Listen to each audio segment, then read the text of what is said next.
Hi guys! Today I'm going to be talking about setting your foster dogs up for success so that they are more easily adoptable and so that they are more likely to be able to stay successfully in their adoptive homes. Um, I generally don't focus a whole lot, yes, on obedience work with my fosters. Instead, I focus on just going to build good habits. So I'll tend to work on impulse control exercises.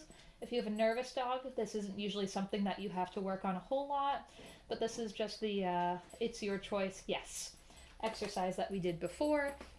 I might charge my markers, just saying yes and then rewarding, because it does make it a lot easier to be able to pinpoint the behaviors that we like. Um, so impulse control, I do tend to work on door dashing and stuff, just because that's a safety issue for me.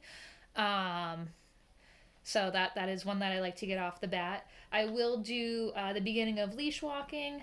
The reason that I don't focus a ton on obedience is I find that a lot of people don't care a whole lot about obedience outside of maybe a sit or a down, maybe a little bit of stay. Really, what people want is just a dog who has good manners, a dog that they can enjoy being around, that's not going to be super pushy. So that's what I focus on instead. I also work a lot on confidence building, so I do enrichment work. I do what's called small challenges. So maybe feeding a nervous dog out of a box instead of out of a bowl is a new experience for them, and it's just a little bit challenging. And then they experience it, they overcome it, and they learn that it's not a big deal. So I did a lot of that with like Louise, the other nervous dogs that I get. Um, and then the other big one that I do with my fosters is I expose them to environments that they're likely to encounter in their new home.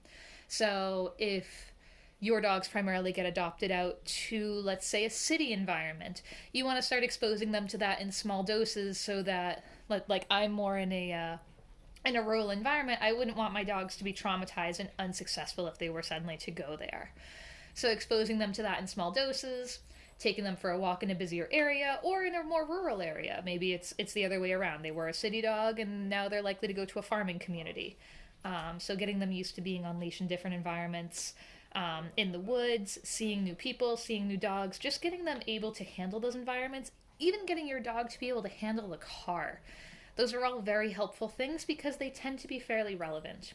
And the more your dog is exposed to successfully, the more well adapted they are, the more adoptable they are. Again, people usually aren't looking for perfect obedience, they're looking for a dog who they can just enjoy their lives with.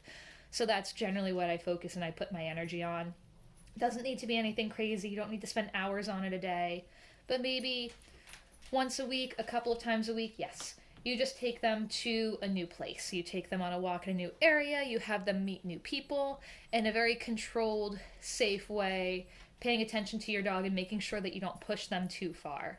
That's a big one that we want to watch our dogs for because if we push them too far, they can make negative associations with it instead of positive. And obviously, we're looking for them to have positive associations.